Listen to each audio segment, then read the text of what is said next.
BJP परिवर्तन यात्रा निकाल रही है। 4 यात्राएं, 4 राज्य के दिशाएं और इन दिशाओं के अलग अलग धार्मिक मंदिरों से शुरू होने वाली यात्रा के बहाने भारतीय जनता पार्टी 200 विधानसभा सीटों को कवर करेंगी। मैडम यानी कि वसुंधरा राजे कहां होंगी? आपको बता दें कि बीजेपी की परिवर्तन यात्राओं से एक दिन पहले पूर्व मुख्यमंत्री वसुंधरा राजे धार्मिक यात्रा पे जा रही हैं। राजे का एक दिवसीय देव दर्शन का प्लान है। यात्रा लंबी नहीं होगी, ऐसे में लगता है कि वो भी यात्राओं से सीधे तौर पे जुड़ेंगी। उनके देव दर्शन की शुरुआत राजसमंद जिले के चारभुजा मंदिर से होगी और इसी मंदिर से राजे ने 2013 और 18 में भी यात्रा की शुरुआत की थी। परिवर्तन यात्रा से पहले अचानक एक दिवसीय देव दर्शन का कार्यक्रम घोषित करके राजे ने एक बार फिर से सियासी चर्चाओं को जन्म दे दिया है। वहीं 2 सितंबर को सवाई माधोपुर के त्रिनेत्र गणेश मंदिर से शुरू होने वाली इस पहली परिवर्तन यात्रा में क्या वसुंधरा राजे की उपस्थिति होंगी या नहीं, इसका कार्यक्रम अभी तक जारी नहीं हुआ है। हालांकि बीजेपी की ओर से जो यह जारी किया गया है कि जो रथ बनाए गए हैं परिवर्तन यात्राओं के लिए, उसमें 5 लोगों की फोटो होंगी। इसमें एक तरफ देश के प्रधानमंत्री नरेंद्र मोदी, जो कि राजस्थान के चुनावों को सीधे तौर पे देख रहे हैं, देश के बीजेपी के राष्ट्रीय अध्यक्ष जेपी नड्डा, और दूसरी तरफ राजस्थान के 3 नेताओं की होंगी, जिसमें राजेंद्र राठौड़ होंगे, जिसमें सीपी जोशी होंगे और उसमें वसुंधरा राजे भी होंगी। ऐसे में वसुंधरा राजे का देव दर्शन वाला जो कार्यक्रम है उसमें एक दिवसीय है। चारभुजा के बाद वो नाथद्वारा जाएंगी वहां, और त्रिपुरा सुंदरी जहां वो अक्सर जाती रही हैं वहां भी हेलीकॉप्टर से रवाना होकर दर्शन के लिए पहुंचेंगी। पहले वो चारभुजा मंदिर जाएंगी, वहां से दर्शन के बाद हेलीकॉप्टर से नाथद्वारा और नाथद्वारा से बांसवाड़ा जिले में स्थित त्रिपुरा सुंदरी मंदिर जाएंगी। राजे जब भी बांसवाड़ा जाती हैं त्रिपुरा सुंदरी के दर्शन जरूर करती हैं।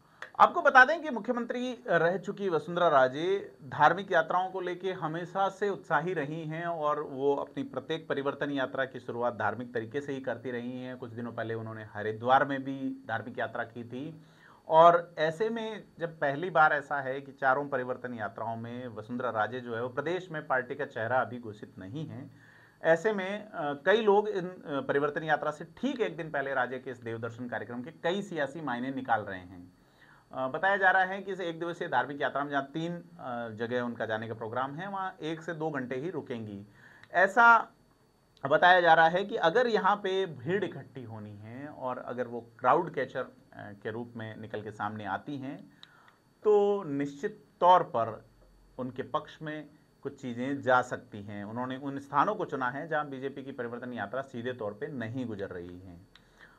हालांकि वसुंधरा राजे का धार्मिक स्थानों से शुरू से लगाव रहा है, लेकिन उनकी छवि धार्मिक रूप से कट्टर नेता की नहीं रही है, लिबरल माना जाता है।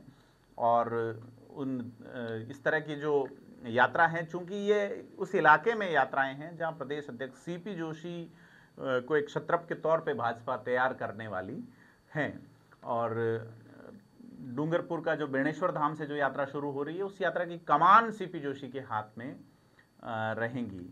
तो चूंकि कई सूत्र ये बताते हैं कि मुख्यमंत्री दूसरी परिवर्तन यात्रा की जिम्मेदारी चाहती थी, लेकिन ये तमाम तरह के रूमर्स जो है वो राजनीतिक चर्चा का विषय तो है, लेकिन क्या हकीकत क्या है, यह है पार्टी आलाकमान या वसुंधरा राजे खुद ही बता सकती हैं। और तो वसुंधरा राजे ने 2013 में स्वराज संकल्प यात्रा के जरिए भाजपा की रिकॉर्ड वापसी करवाई थी, लेकिन 18 में भी उन्होंने यात्रा निकाली, लेकिन वो सक्सेस नहीं हो पाई। अब जो कि पूर्व मुख्यमंत्री वसुंधरा राजे राजस्थान में अब तक अपने दम पे 3 यात्राएं निकाल चुकी हैं। 4 से 5 बार उन्होंने देवदर्शन के कार्यक्रम भी किए हैं। ऐसे में 2002 की परिवर्तन यात्रा से उन्होंने शुरुआत की थी, बहुत लंबी यात्रा थी, और उन्होंने 1 साल में 200 विधानसभा सीटों को कवर किया था और पहली बार राजस्थान की मुख्यमंत्री बनी थी। 13 में जो यात्रा निकाली थी वो स्वराज संकल्प यात्रा थी, और उस समय बीजेपी ने 163 सीट का रिकॉर्ड बहुमत भी हासिल किया था, और इसके बाद बीजेपी ने लोकसभा चुनाव में 25 सीटों पे जीत दर्ज की थी। अब तीसरी यात्रा 2018 में निकाली गई, चारभुजा मंदिर से ही शुरू हुई थी, गौरव यात्रा का नाम दिया, लेकिन बीजेपी जीत नहीं पाई। ऐसे में यह माना जा रहा है कि वसुंधरा राजे की ये जो परिवर्तन यात्रा है, यह है क्या मैसेज देगी राजनीतिक रूप से कि 2023 के अंत में होने वाले चुनाव उनके पक्ष में परिणाम घोषित करें, उनके पक्ष में परिणाम दिखाएं। तो देखना यह है कि वसुंधरा राजे की ओर से निकाली जाने वाली यात्रा 2023 के अंत में होने वाले विधानसभा चुनाव में क्या परिणाम उनके पक्ष में देती है।